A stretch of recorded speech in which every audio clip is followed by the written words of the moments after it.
கையில் சத்தியம் பண்ணுறான்ட்டான். உடனே சொன்னேன், இவனை நம்ம லிஸ்ட்டில் இருந்து தூக்கு, இவனை யுத்த தளபதி ஆக்கவே கூடாது.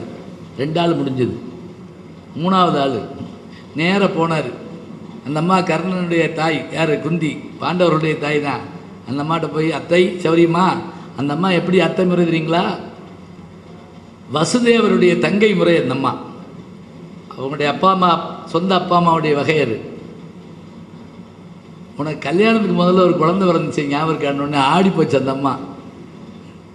பஞ்சபூதங்களுக்கே தெரியாதே இருந்துச்சு, எனக்கு தெரியும் அதெல்லாம். நீங்கள் கர்ணன் படம் பார்த்துருப்பீங்க. அவனை பாண்டவர்களோட கூப்பிடு, யுத்தம் வராது. அவன் வரலைன்னா போய் 2 வரம் கேளு. ஒரு வரம், அவனுடைய நாகாஸ்திரத்தை ஒரு தடவைக்கு மேலே போடக்கூடாது. 2ஆவது வரம், அவன் அவனை இந்த பாண்டவர்களில் அர்ஜுனனை தவிர மற்ற யாரையும் கொள்ளக்கூடாது. 2ஐயும் கேளு. அதே மாதிரி கேட்க சொல்லிவிட்டு வந்த வேலை முடிஞ்சுங்க. மித்திரபேதம் செய்தல் அப்படிமா கிருஷ்ணன் தூது சறுக்க. நீங்கள் இதை 1 வாரம் பேச வேண்டிய தலைப்பு. அது மட்டும் இல்லை, யுத்தம் வரப்போகுது, ஆள் சேர்க்குறாங்க. ஏன் பக்கம் யார் இப்போ தேர்தல் வந்தோடனே கூட்டணி இருக்குல்ல, அதெல்லாம் அந்த காலத்துலேயே தொடங்கி வச்சு யார்? கிருஷ்ணன் பண்ண வேலை தான். எப்படி பண்ணா தெரியுங்களா? இவங்க ஆள் தேடுறாங்க. நீ யார் பக்கம்? என் பக்கவா, நீ உன் பக்கவா? கிருஷ்ணன் என்ன பண்ணார்? துவாரகையில் இப்படி படுத்துட்டு வேலைக்காரனை கூப்பிட்டாரு. ஒரே ஒரு சேரு கால் மாட்டில் போடு, 2 பேர் என்னை பார்க்க வருவாங்க, உள்ள அனுப்பு. எப்பவும் போல தூங்குற மாதிரி நடித்தார். பையன் முழிச்சிருக்க மாதிரி நடிப்பான் வகுப்பில், அறிதுயில் அப்படி தூங்குற மாதிரி நடித்தார். முதல்ல யார் வந்தா? துரியோதனை வந்தான். படை உதவி கேட்டு வர்றான். வந்தவன் நாற்காலி 1 இருக்குது, அது கால் மாட்டில் இருக்குது.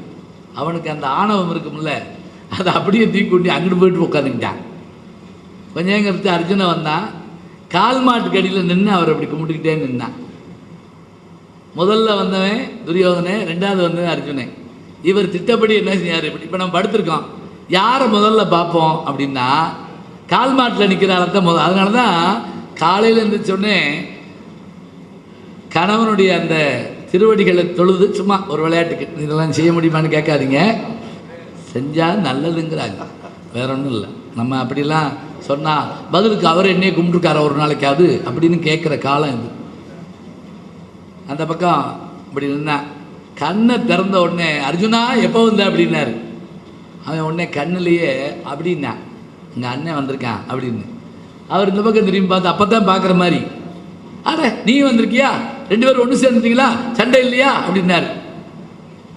அவங்க ஒன்றும் சொல்லலை. சரி, ஆள் தேடி தான் வந்திருக்கீங்க. அங்கன்மாயாளத்து அரசர் அபிமான பங்கமாய் வந்து நில் பள்ளிக்கட்டிற்கீழே சங்கம் இருப்பார் போல் வந்து தலை பெய்தோம். ஆண்டாள் இந்த பாட்டெலாம் சொல்கிறாங்க. அரசர்கள் காவ காத்து நிற்பானா அப்படி. என்ன வேணும்? யுத்தத்துக்கு என் பக்கம் வரணும் துரியோதனை, என் பக்கம் வரணும் அர்ஜுனன். இப்போ யோசிச்சாரு. முதல்ல வந்தவன் துரியோதனை, நான் முதல்ல பார்த்தது ஒன்னே தான். இப்போ ஒன்று செய்வான், என் படைகள் ஒரு பக்கம், ரத கஜ துரக பதாதியர், காலாட்படை, குதிரைப்படை, யானைப்படை, தேர்ப்படை, அது ஒரு பக்கம், நான் ஒரு பக்கம். நான் வேணுமா, என் படை வேணுமா? இன்னொன்று, நான் போருக்கு வந்தால் யுத்தம் பண்ண மாட்டேன். இது எப்படி இருக்கு பாருங்க. பள்ளிக்கூடத்துக்கு வந்தால் படிக்க மாட்டேன், பரீட்சைக்கு போனால் எழுத மாட்டேன், சமயக்கட்டுக்குள்ளே போனால் சமைக்க மாட்டேன். அப்புறம் என்னத்துக்குன்னு ஒரு கேள்வி வைப்போம்ல. யுத்தத்தில் நான் யுத்தம் பண்ண மாட்டேன், என் படைகள் யுத்தம் பண்ணும். நான் வரவா, என் படை வரட்டுமா? துரியோதனை யோசிச்சான். யுத்தம் பண்ணாத ஆளை கூட்டு போய் நம்ம அங்கே பேச்சுவார்த்தை நடத்த போகிறோம், படை போதும்னா. அர்ஜுனா ஏமாந்துட்டியே, அவன் படையை வாங்கிட்டானே. அவன் சொன்னா, நீ போதும் அப்படின்னா. நீ இருந்தால் உலகத்தை ஜெயிக்க மாட்டேனா, நீ போதும். மங்கையர்க்கரசி திருஞான சமுந்தரை பார்த்து, ஐயோ சின்ன குழந்தையா இருக்கே, இந்த பிள்ளை எப்படி சமணர்களை ஜெயிக்க போகுதுன்னு நினச்ச உடனே அந்த அம்மா என்ன யோசிக்குதுன்னு நினச்சிக்கிட்டு அவர் சொன்னாரா, மானின் நேர்வெளி மாதராய் வழுதிக்கு மாபெரும் தேவிகேல் பானல் வாயொரு பாலனீங்குவன் என்று நீ பரிவைதிடேல். சின்ன பிள்ளையா இருக்கேன்னு பயப்படாத, ஏன்னா சிவபெருமான் பின்னாடி இருக்காது. ஆனை மாமலை ஆதியாய இடங்களில் பல இன்னல் சேர் ஈனர்கட்கு எளிய நிலேன் திரு ஆலவாய் அரண் நிற்கவை. கடவுள் நம்பிக்கை எப்படி இருக்கு பாருங்க. நீ இருந்தால் போதும். துரியோதனை போய் சொன்னான் சகுனிட்ட, இங்கே பாரு அர்ஜுனன் ஏமாந்துட்டான், எப்படி முடிஞ்சிருச்சுன்னு நினைக்கிறேன் நேரம், அவங்க சொன்ன நேரம் நேரம் முடிஞ்சிருச்சுன்னு நினைக்கிறேன், 1 மணி நேரம் ஆச்சு, சுருக்கிறேன் அவ்வளோதான், வேகமாக கொண்டு போயிடலாம். இல்லாட்டி இன்னொரு கூட்டத்தில் தொடரும் போட்டு போக வேண்டியது நான். இல்லை இல்லை அப்படிலாம் செய்யலை, இப்போ முடிச்சிடலாம். அப்போ அதை பிரித்து கொடுத்தாரு. ஒரு பக்கம் கிருஷ்ண பரமாத்மா, ஒரு பக்கம் படைகள். துரியோதனம் போய் சொன்னானா சகுனிட்ட, அர்ஜுனன் ஏமாந்துட்டான், நான் படையை வாங்கிட்டு வந்துட்டேன். சகுனி தலையில் அடிச்சுக்கிட்டானா, முட்டாளே அவனை கூட்டு வந்திருந்தா நம்ம ஜெயிச்சிருப்போமேடா, அங்கேயும் போய் ஏமாந்துட்டியா. அதை தாங்க வெள்ளி பாரத்தில் சொல்கிறாரு, பேர் படைத்த விசையினுடன் மும்மை நெரும் பிறவியிலே பெரியானாகி சீர்படைத்த கேண்மையினால் தேர் ஏறுதற்கு சென்ற செங்கன் மாலை பார்படைத்த சுயோதனருக்கு படையடேன் அமரில் என பணித்த கோவை கார் படைத்த நிறத்தானை கைதொழுவார் பிறவாளி கரை கண்டாரே. என்ன அழகாக இருக்கு. யுத்தம் வந்தது, யுத்தத்தில் போர் செய்ய முடியாதுன்னா யார்? அர்ஜுனன். அப்போ அவனை தேத்துறார். இன்னைக்கு அவர் சொன்ன விஷயம் என்ன தெரியுமா? இந்த பார், நீ ஏன் மாட்டேங்கிறன்னு எங்கள் பெரியப்பா, எங்கள் தாத்தா, எங்கள் வாத்தியார் எப்படி கொள்ளுவான்? அப்போ தான் அந்த பாட்டு எழுதியிருப்பாருங்க. எப்படி புண்ணியம் இதுவென்று உலகம் சொன்னால் அந்த புண்ணியம் கண்ணனுக்கு, போற்றுவார் போற்றலும் தூற்றுவார் தூற்றலும் போகட்டும் கண்ணனுக்கு, கண்ணனை காட்டினான், கண்ணனே சாட்டினான், கண்ணனை கொலை செய்கின்றார். அது மட்டும் இல்லை, இன்னைக்கு நீ விட்டுட்டாப்புல சாகாமல் இருக்க போனானா இவர்களுடைய மேனி வெந்துதான் தீரும் ஒரு நாள். அதனால் என்ன செய்ய, காண்டீபத்தை எடு. இந்த உற்சாகம் தாங்க வாழ்க்கையில் நமக்கு வேணும். கண்ணன் காட்டிய வழி என்ன தெரியுமா? மனம் நொந்து நிற்பவர்களை, ஏமாந்தவர்களை, தங்களுடைய வாழ்க்கை இனிமே இல்லைன்னு நினைப்பவர்களை அவர்களுக்கு தெம்பூட்ட வேண்டும் என்றால் கடவுளாக நின்று சொல்லணும். ஒரு வார்த்தை அருமையாக சொல்லுவாங்க, கடவுள் மனிதனுக்கு சொன்ன நூல் பகவத்கீதை, மனிதன் கடவுளுக்கு சொன்ன நூல் திருவாசகம், மனிதன் மனிதனுக்கு சொன்ன நூல் திருக்குறள். இதை மறந்துடக்கூடாது. மனிதன் மனிதனுக்கு சொன்ன நூல் திருக்குறள். அங்கே கடவுளுக்கு இதுக்கு மாறி மாறி வந்தது. யுத்தத்தில் எத்தனை எத்தனை விஷயங்கள், ஒவ்வொரு நாளும் ஒரு சாதனை பண்ணி அவர் அவங்களை ஜெயிக்க வைக்க அந்த பாடுபடுறார். 4ஆம் நாள் போர், அதை சொல்லி முடிச்சிடுறேன். 3 நாள் யுத்தத்தில் ரொம்ப தோத்த உடனே துரியோதனம் போய் பீஷ்மரை வந்தாங்க. எப்படி வந்தான்னு தெரியுமா? நீ எல்லாம் ஒரு தாத்தனா, உன்னை நம்பி நான் போர் தொடங்கலாமா? இங்கே பாரு, அவன் அந்த பாடுபடுத்துகிறான்.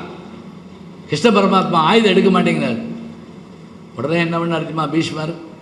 நாளை பார் அப்படின்னார். 4ஆம் நாள் யுத்தத்தில் பீஷ்மர் போட்ட சண்டையில் பாதியால் அழிஞ்சு போனாங்க. யார்? பாண்டவர்களுடைய படையில்.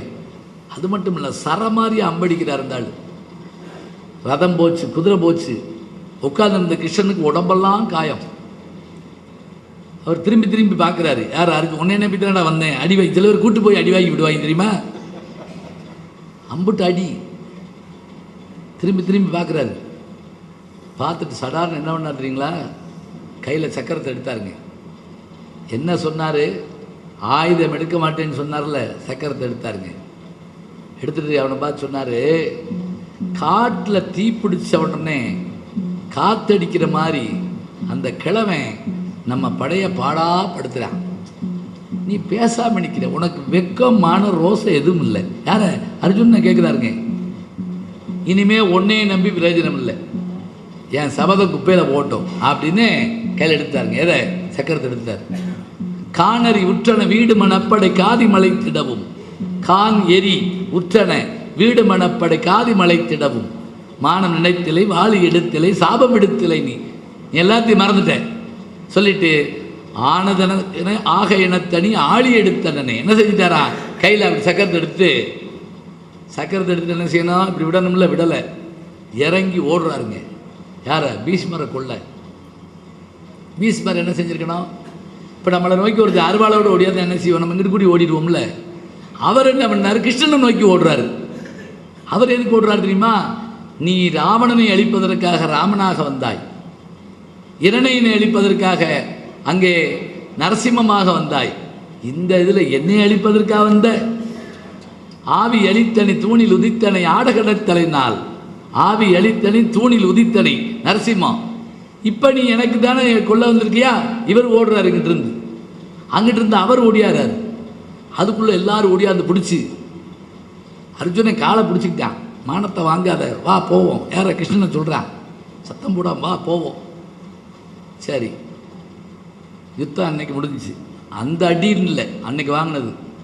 கிருஷ்ணனுக்கு உடம்பெல்லாம் காயம். அந்த காயத்தை அப்படியே எடுத்து எடுத்து வச்சுக்கிட்டு இப்போ அர்ஜுனன் ஒரு கேள்வி கேட்டாங்க. யார்கிட்ட? கிருஷ்ணன்ட்ட. எதுக்கு இப்படி ஓவர் ஆக்ட் பண்ணேன்னு கேட்டான். யார? கிருஷ்ணனை பார்த்து. விடுறதுன்னா விட வேண்டியதானே, எடுத்துகிட்டு ஓடுற. சில பேர் ரிமோட் கண்ட்ரோல் கிட்ட போய் போட்டு வருவாங்க, பார்த்துக்கீங்களா? நான் சொல்கிறேன், ரிமோட்னா இங்கேருந்து போடலாமியா அப்படிங்கிறேன். இல்லை, கெட்டு போகும்ட்டான் டிவி. நீ என்னமோ இங்கேருந்து ஓடுற. அந்த கிழமை என்னடனா என்னை வெட்டு. இந்த சில வீடுகளில் சண்டை நடந்துட்டு இருக்கும், கிழவனார் கையில் அறுவாள் எடுத்துகிட்டு வர, பார்த்துருக்கீங்களா? கையே நிற்காது, அப்படி ஆடி அதில் அறுவாள் எடுத்துகிட்டு மணி அடிக்கிற மாதிரி ஓடிக்கிட்டு போகிற அவரும். அவர் அங்கிட்டு இருந்து ஓடியாரார். எதுக்கு இந்த நாடகம் போட்டிங்கன்னு கேட்டான். அவனுக்கே தெரிஞ்சு வச்சது. அதுக்கு அவர் சொன்னார், ஒன்றும் இல்லை, நாடகம் தான். என்ன தெரியுமா, நான் ஆயுதம் எடுக்க மாட்டேன்னு சபதம் போட்டேன். துரியோதனை கடுமையாக திட்டின உடனே அவர் என்ன பண்ணார் தெரியுமா, மனம் வெந்து போய் அந்த கிருஷ்ண பரமாத்மாவை ஆயுதம் எடுக்க வைப்பேன் அப்படின்னு அவர் சபதம் போட்டார். நான் போட்ட சபதம் பெருசா, என் பக்தன் போட்ட சபதம் பெருசான்னு யோசித்தேன். பகவான் தோற்கலாம், பக்தன் தோற்கக்கூடாது. பக்தன் தோற்கக்கூடாது. அதனால தான் நான் ஆயுதத்தை எடுத்தேன். விட்டனா? ஒரு கேள்வி பாருங்க. பூரா லா பாயிண்ட் அப்படியே எடுத்தேன், விடலை. இல்லை, அதான் பிரயோகம்னு சொல்லுவாங்க. விடலை, கையில் தான் வச்சுருந்தேன். யுத்த காட்சி மாத்திரம் படித்து பார்த்தா அந்த இதில் அவ்வளோ ஆச்சரியங்கள் நினைஞ்சிருக்கு. ஏவன் விட்டானா அவன் மண்டையை ஒரு போடு அவன் செத்தான். வழக்கமாக விட்டால் பட்டவன் ஜாவான், இங்கே விட்டவன் சாத்தான். எல்லாரும் ஆச்சரியமாக பார்க்குறாங்க. இது என்ன? அர்ஜுனன் கேட்டான். ஆமாம், அவன் நம்ம மேலே தானே எரிஞ்சான், அவன் எப்படி செத்தான்? ஒன்றும் இல்லை, இந்த கதாயுதம் வந்து அவங்க அம்மா கொடுத்தது அவனுக்கு. அவங்க அம்மா என்ன சொல்லி கொடுத்தான்னா, இதை நீ கடவுள் மேலே எரிஞ்சாலும் அவன் செத்தான்.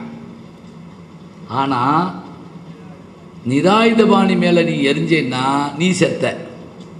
இது அவங்க அம்மாவுக்கும் அவனுக்கும் எனக்கும் தெரியும். அதனால உன்னை ஆயுதத்தை கீழே ஓட சொன்னால் நான் சாட்டை கம்பியும் கீழே ஓட்டேன். நான் நிராயுதபாணி. நான் 2 பேர்த்தையும் சுற்றிட்டு அவன் மண்டையை பழந்துருச்சு. யுத்தத்தில் ஜெயிக்க வைக்கிறது பாருங்க. கத்தி எடுத்து சுற்றுறதும் வில்லில் அம்பு போடுறதும் பெருசு இல்லைங்க. யுக்தியால் வெல்ல வேண்டும், அதுதான் உண்மை. அவன் நிச்சயமாக போர் செஞ்சு இவர்களை அவன் வீழ்த்தலை, அவன் சூதாட்டத்தில் தோக்கடித்தான். இவர்கள் என்ன பண்ணுறாங்க, யுத்தத்தில் ஜெயிக்கிற போது கூட அவனுடைய அந்த அத்தனை வஞ்சனைகளையும் மாற்ற வேணுங்கிறதுக்காக அதை செய்கிறாங்க. 17 நாள் முடிஞ்சு 18ஆம் நாள் யுத்தம் முடிகிற போது கூட துரியோதனை வீழ்த்த முடியாமல் இருந்தபோது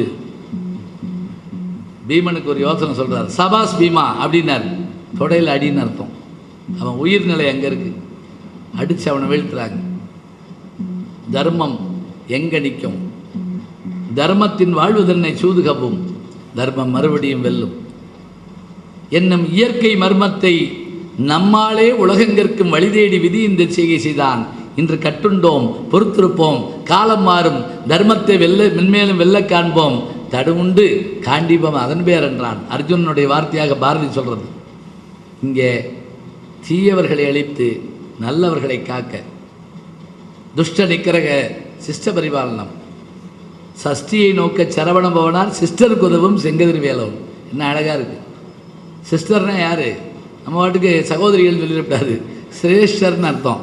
அப்போ பிரதருக்கு உதவ மாட்டாருன்னு கேட்கக்கூடாது. நல்லவர்களை காக்குவதற்கும் தீயவர்களை அழிப்பதற்கும் காலங்காலமாக ஊழிதோறும் உருவம் எடுப்பேன்னார். கண்ணன் வழிகளில் எது தெரியுமா? அவர் அழகாக சொன்ன மாதிரி எல்லாவற்றிலும் இருக்கிற அந்த கடவுள் நல்லவர்களுக்காக குழந்தை கண்ணனாக, இளைஞனாக, ஞானியாக, கண்ணன் என் காதலன், கண்ணம்மா என் காதலி, கண்ணன் என் கைக்குழந்தை, கண்ணன் என் ஆசான், கண்ணன் என் தாய், கண்ணன் என் தந்தை, கண்ணன் என் அரசன், ஏன் கண்ணன் என் சேவகன். யார் சொன்னான்? பாரதி. வேலைக்காரவங்க இல்லைன்னா என்ன பாடுபடுவோம் ஒரு நாளைக்கு? பாரதி தாங்க சொன்னான்.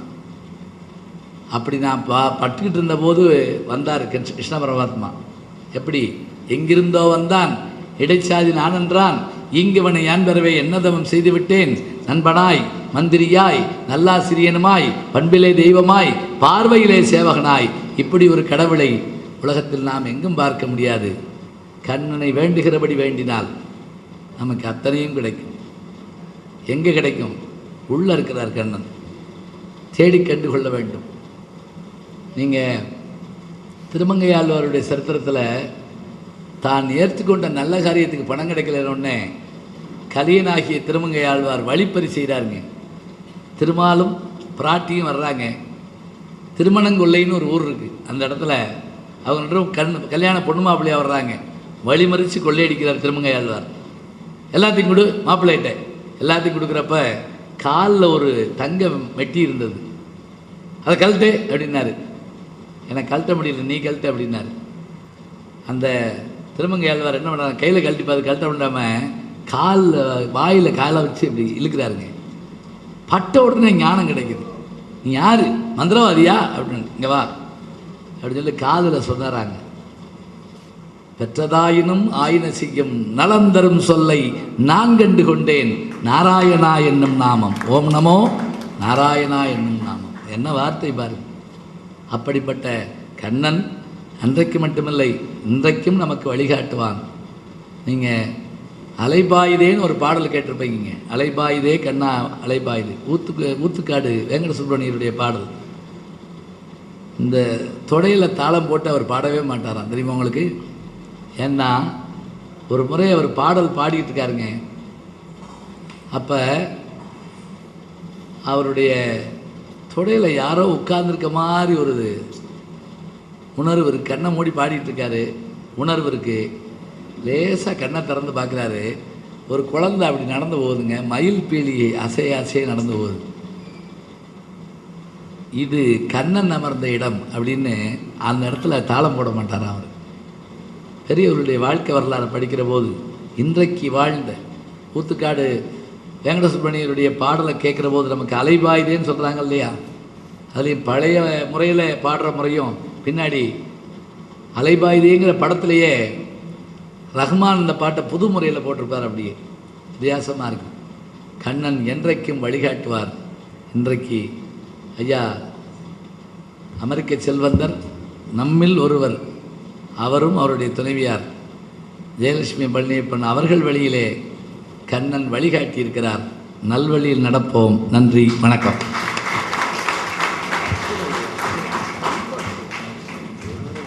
நல்லதொரு சொற்பொழிவை கொடுத்த பேராசிரியருக்கு எங்கள் சமூகத்தின் சார்பாகவும் கமிட்டியின் சார்பாகவும் மனமார்ந்த நன்றியை கமிட்டிக்கு தெரிவித்துக் கொள்கிறோம். அடுத்ததாக vote of thanks நன்றி உரை கந்த சுப்பிரமணியம்.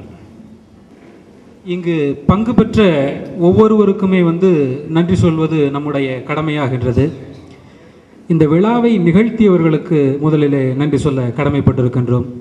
முதலாவதாக திரு நடராஜ் அவர்களை அவர்கள் எல்லாமே நடு அப்படின்னு தான் கூப்பிடுவாங்க. அவர் தான் மையம் நம்ம எல்லா நிகழ்ச்சிகளுக்கும். மையத்திலிருந்து நம்ம எல்லாரையும் இயக்குவது. அவருடைய பெற்றோர்கள் அது தூரதிருஷ்டி பார்வையாக அவர்களுக்கு வைத்த பேரோ என்னவோன்னு தோணும். அவர் நம்முடைய சமுதாயத்தினுடைய எல்லா விழாக்களில் மட்டுமல்ல, நம்முடைய சமுதாயத்திற்கே ஒரு மையமாக இருந்த அனைவரையும் இயக்கி கொண்டிருக்கக்கூடியவர். எல்லாவற்றையும் இயக்கக்கூடிய அந்த தூண்டுகோலாக இருந்து இன்றைய விழாவையும் முழுமையாக ஒருங்கிணைத்த திரு நடராஜ் அவர்களுக்கு நம்முடைய அனைவரின் சார்பாக ஒரு கைதட்டலோடு நம்முடைய நன்றியை தெரிவித்துக் கொள்கின்றோம். அவருக்கு திரு ஈ. பழனியப்பன் அவர்கள் பொன்னாடை அணிவித்து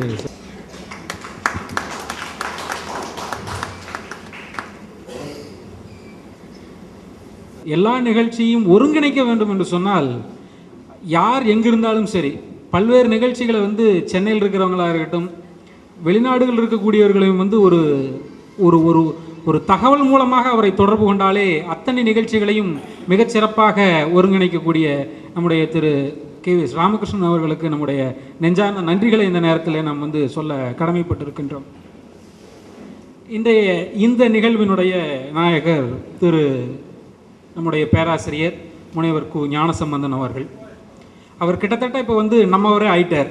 இனி அடுத்தது பத்திரிகைகளையும் தங்கள் நல்வரவை எதிர்நோக்கும் அப்படிங்கிறதுல லிஸ்ட்டில் அவரும் இருக்கார். அவர் இந்த மண்டபம் அவருக்கு வந்து புதிதல்ல. அவர் வந்து சொல்லுவார், அந்த லைட்டு அது இன்னும் எரியலையே, அது அப்படி தான், இந்த தண்ணி அது இன்னும் வரலையே. நம்ம மண்டபத்துக்கு அவ்வளோ வந்து அவர் வந்து பழக்கப்பட்டு தெளிவாக வந்து இருக்கார். கண்ணன் காட்டிய வழியில் கண்ணனுடைய அன்பை வந்து சொன்னார். அவர் இன்னைக்கு இங்கே வந்த அன்புக்கு வந்து வேற எதுவுமே ஈடாக முடியாதுங்க.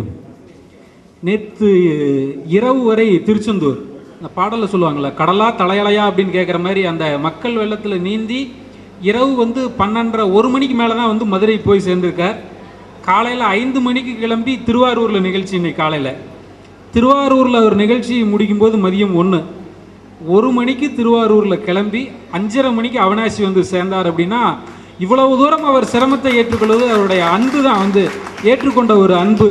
அதுக்கு வந்து நன்றி சொல்லணும். மதிய சாப்பாடு எப்படின்னு இருக்கீங்க? வர்ற வழியில் வந்து திருச்சியில் காரில் வந்து ஒருத்தர்கிட்ட சொல்லி அப்படியே கையில் வாங்கிட்டு வந்து வர இவரும் டிரைவர் வந்து இவர் சாப்பிட்ருக்கார், டிரைவர் அவரும் வந்து சாப்பிட்டுக்கிட்டே வந்து வந்தவர். எந்த இடத்திலும் நிறுத்தாமல் இங்கே வந்து குறித்த நேரத்தில் வரணும் அப்படிங்கிறது இவர் நம்மேல் வைத்திருக்கக்கூடிய அன்பை வந்து வெளிப்படுத்துகிறது. இந்த அன்பிற்கு நாங்கள் என்றும் தலைவணங்குகிறோம் என்று சொல்லி அவருக்கு நம்முடைய நெஞ்சார்ந்த நன்றிகளை உரித்தாக்குகிறோம். இவருக்கு நன்றி சொல்லதோட இவருடைய ஓட்டுநர், அவர் வந்து ஒரு தடவை ஃபோனில் நடுவில் எங்கே வந்துட்டு இருக்கீங்க, காங்கையும் தாண்டி வந்துட்டு இருக்கும்போது, இது என்ன எப்படி வந்துட்டு இருக்கீங்கன்னு, கர்ணன் ரதன் மாதிரி வந்துக்கிட்டு இருக்கிற, எங்கேயுமே நிலத்திலேயே டயர் படலை அப்படின்னு சொன்னார். திருவாரூர் நம்ம எல்லாத்துக்குமே தெரியும், திருவாரூர்லேருந்து அவினாசிக்கு 4.5 மணி நேரத்தில் வர்றாரு அப்படின்னா வந்து, அதுவும் வந்து இவர் எவ்வளோ சேஃபாக கொண்டு வர்றாரு அப்படின்னா அது சரவணன். அவருக்கு வந்து இந்த நேரத்தில் நம்முடைய எல்லாருடைய நன்றியும் வந்து சொல்லணும். இந்த இடத்துல 4.5 மணி நேரத்தில் அவருக்கும் வந்து நன்றிகள். அப்புறம் இந்த நிகழ்ச்சி வெற்றிகரமாக நடப்பதற்கு ஒத்துழைப்பு தருகிற இந்த ஒளிப்பெருக்கி அமைப்பாளர் மாதங்கிக்கு வந்து நன்றி சொல்ல அப்படின்னா, அந்த விழா வந்து இந்த மாதங்கி 8 அடி இல்லை 16-32 அடி தாண்டி போயிட்டு இருக்கிறீங்க. வாழ்த்துக்கள், சிறப்போடு எல்லாருக்குமே வந்து சிறப்பு சேர்ப்பீங்க. உங்கள் நெஞ்சார்ந்த நன்றி. ஒளிப்பெருக்கி மற்றும் இந்த ஃபோட்டோ வீடியோ அனைவருக்கும், ஏன்னா இதுதான் வந்து பதிவுகள். இந்த பதிவுகளை வந்து நாளைக்கு பின்னாடி வந்து அடுத்த தலைமுறைக்கான பதிவாக வந்து இவங்க வந்து பதிவு செஞ்சிட்ருக்காங்க. அவர்களுக்கு வந்து நெஞ்சார்ந்த நன்றிகள். இந்த நிகழ்ச்சி வந்து முழுமையாக நம்முடைய எல்லாருக்கும் நம்ம இடம் வந்து கொண்டு சேர்த்து கொண்டிருக்கக்கூடிய நம்முடைய சேஷகிரி அவர்கள் 500 அவர் மூலமாக தான் வந்து இது தெரிஞ்சுக்கிட்டேன். எனக்கு மட்டும் இல்லை, பலருக்கு வந்து இது தொடர்பான செய்திகளை வந்து எல்லோருக்கும் வந்து பரவலாக்கி கொண்டிருக்கிற அவருக்கும் வந்து இந்த நேரத்தில் வந்து நன்றியை தெரிவித்துக் கொள்கிறோம். காலை முதல் இங்கே வந்து வீட்டிலிருந்து இந்த நிகழ்ச்சியை ஏற்பாடு வந்து செய்கிறது பெருசில்லை, வந்து அந்த நிகழ்ச்சியை சிறப்பிக்கிற ஒவ்வொருவரும் வந்து நன்றி சொல்ல கடமைப்பட்டிருக்கிறோம்.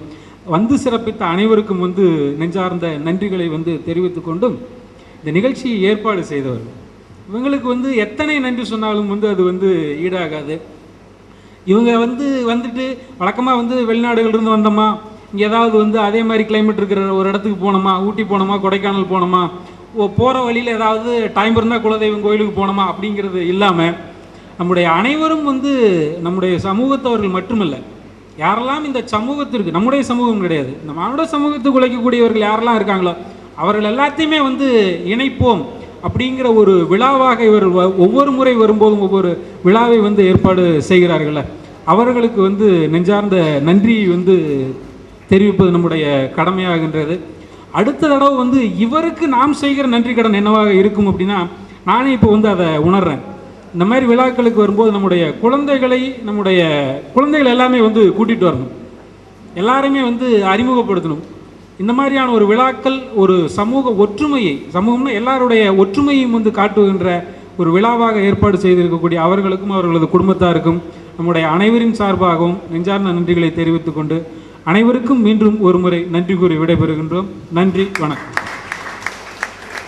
மிகில் வளாது பெய்க, மலிவளம் சுரக்க, மன்னன் கோன்முறை அரசு செய்க, குறைவிலாது உயிர்கள் வாழ்க, நான்மறை அறங்கள் ஓங்க, நற்றவம் வேள்வி மல்க, மேன்மைகொள் சைவ நீதி விளங்குக உலகமெல்லாம், மேன்மைகொள் சைவ நீதி விளங்குக உலகமெல்லாம், மேன்மைகொள் சைவ நீதி விளங்குக உலகமெல்லாம். நம பார்வதி பதையே.